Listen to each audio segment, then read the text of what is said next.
नमस्कार दर्शक बंधु एवं ओडिशा सरकार तरफ जनवरी 24 ठार आरंभ हो जाइए पीएम आवास सर्वे।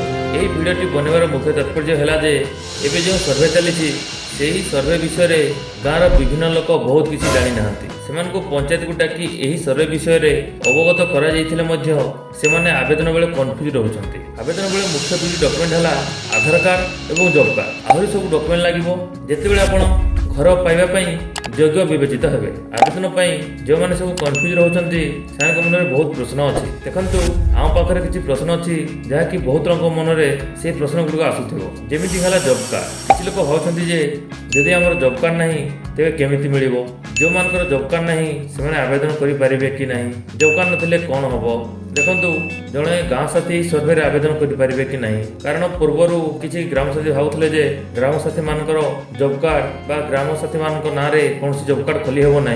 देखो मुझे आपको कही रखुच्छी जो मान जॉब कार्ड ना से पंचायतर पीओ कि एडीएम को देखा कर नूतन जॉब कार्ड तैयारी करेंगे एवं जदि आप जॉब कार्ड अच्छी और एक्टिव ना से आप पीओ कि एडीएम को देखा कर जॉब कार्ड को एक्टिव करेंगे। आ गए प्रश्न है जो मान जॉब कार्ड ना से आवेदन करेंगे कि ना कि जॉब कार्ड नथिले कौन हम देखु जो मान जॉब कार्ड ना से आवेदन करेंगे। आ गए कथा आम जो गाँव साथी विषय कथा होते से सर्वे आवेदन करेंगे।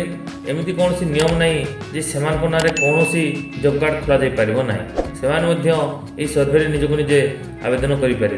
आउ किसी लोग भावुंट कि राशन कार्ड दरकार है कि ना जार राशन कार्ड ना ताको पीएम आवास योजना मिल कि देखु मुझे कही रखुच्छी पीएम आवास योजना आवेदन कौन सी राशन कार्ड लागू ना ये योजनाटी अन्य योजना भली केवल राशन कार्ड धारी मान नुहे।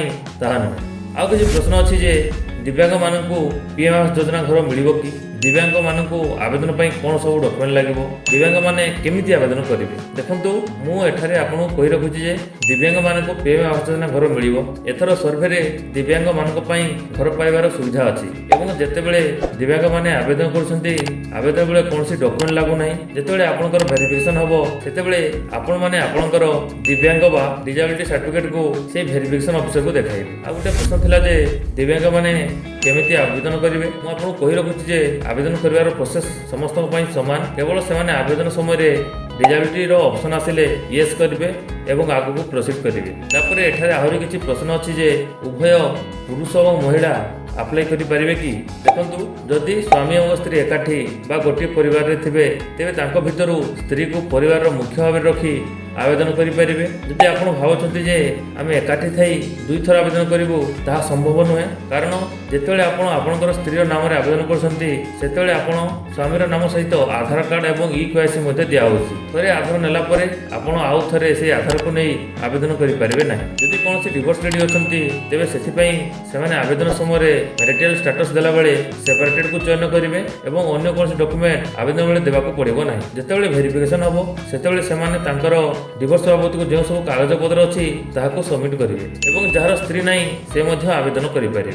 बहुत प्रश्न अच्छी जहाँकि जमी बाबद को सरकारी जगह थे घर मिल कि जमी पट्टा नथिले योग्य हे कि भूमिहीन मैंने कौन करेंगे जार जगह ना से घर फोटो केमी देवे कौन ताको पीएम आवास योजना मिल जो मानकर जमी घर ना भूमिहीन से कौन करेंगे। देखु जदि आपंकर जमी पट्टा ना एवं जो रोचे सरकारी जमी अटे तेज आप पीएम आवास योजना आवेदन करेंगे एवं जितेबाला आपन को लैंड डिटेल्स विषय ऑप्शन को चयन करने को हम आपड़ से लैंडलेस भाव में चयन करेंगे। जो संपूर्ण सर्वे प्रक्रिया सरीज से आपण ब्लॉक रे जी भी लैंडलेस हिताधिकारी थे समस्त को जमी देवाई तहसीलदार भेरिफिकेशन करेंगे। तहसीलदार भेरिफिकेशन पर जो मैंने जमी पाइबे से पीएम आवास योजना योग्य हे। आवेदन बेले लैंडलेस ऑप्शन को चयन कर सारापर आपन को कौन घर फोटो उठेगा पड़ो ना। आउ किसी प्रश्न अच्छी जार बयस 22, 23, 20 कि 18, 19 से आवेदन करेंगे कि नहीं। देखु आवेदन कर कौन सी बयस सीमा ना समस्त एठारे आवेदन करेंगे और पूर्व बहुत जिन सरकार कहल करमती बाइक, फ्रिज, मोबाइल, लैंडफोन एसबू थे आपण मैंने आवेदन करेंगे। तो दर्शक बंधु